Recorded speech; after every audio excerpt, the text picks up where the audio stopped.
नमस्कार. Happiest health Marathi या YouTube चॅनलमध्ये तुमचं स्वागत आहे. नेहमी आपल्या स्वयंपाकघरात एका डब्यात लपून राहिलेल्या अजवाईनबद्दल आज आपण जाणून घेणार आहोत. अनेक वर्षांपासून ही अजवाईन एक औषधी वनस्पती म्हणून वापरली जाते. या ओव्यांचा म्हणजेच अजवाईनचा थोडा तिखट आणि किंचित कडवट स्वाद असतो.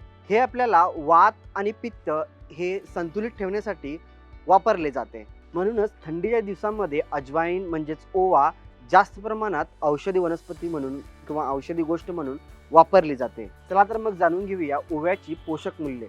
फक्त 1 टीस्पून ओवा शरीराला आवश्यक असतो. भरपूर फायबर, हाडांना बळकटी देणारे कॅल्शियम, यामध्ये कॅल्शियम, आयर्न आणि पोटॅशियम ही मुख्य खनिजे असतात. चला तर मग आता जाणून घेऊया ओव्यांचे काही महत्त्वाचे फायदे. हे आपल्या पचनासाठी खूप महत्त्वाचे असते. ओव्यामध्ये असणारे थायमॉल हे शरीरासाठी एक महत्त्वपूर्ण अँटीसेप्टिक म्हणून काम करते. थायमॉल हे जठरातील पाचक रसांची निर्मिती वाढवते, त्यामुळे पचन प्रक्रिया वेगाने होते. पोटपोकी, अजीर्ण, गॅस यासारख्या तक्रारींना हा एक उत्तम घरगुती उपाय आहे.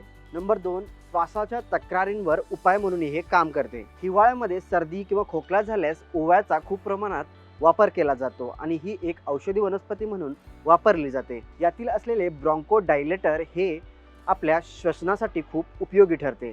हे श्वसन मार्ग मोकळे करून आपल्याला श्वास घेण्यास मदत करते.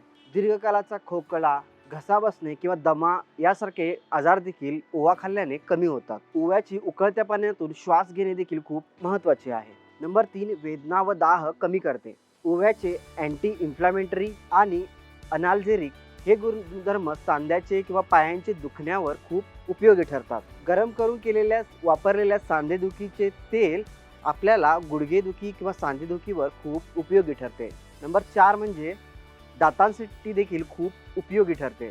ओव्याचे अँटी मायक्रोबियल दातदुखी आणि चिघळावरील संसर्ग कमी करण्यासाठी मदत करतात.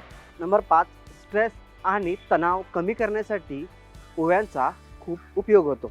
ओव्याची तीव्र सुगंधी डोकेदुखी कमी करण्यास देखील मदत करते. ओवा गरम करून गाठीमध्ये बांधून त्याचा वास घेतल्यास आपल्याला सर्दी कमी होण्यास देखील मदत होते. ओवा कसा वापरावा? पोटदुखी, गॅससाठी ओवा गरम पाण्यामध्ये टाकून पिल्यानंतर आपल्याला यापासून काही आराम मिळतो. हे तुम्ही रोटी, भाकरी किंवा कोणत्याही पदार्थामध्ये घालून त्याचा पोषण करू शकता. काही महत्त्वाच्या गोष्टी. ओवा आपल्या अंगात खूप उष्णता तयार करतो, म्हणून गर्भवती महिलांनी किंवा स्तनपान करणाऱ्या महिलांनी ओवा वापरणे टाळावे. ज्यांना पित्तदोष जास्त प्रमाणात आहे त्यांनी डॉक्टरांचा सल्ला नक्की घेतला पाहिजे. तर बघितलात ना, या छोट्याशा आपल्या स्वयंपाकघरातील गोष्टीमुळे किती फरक पडतो आणि किती औषधी आहे.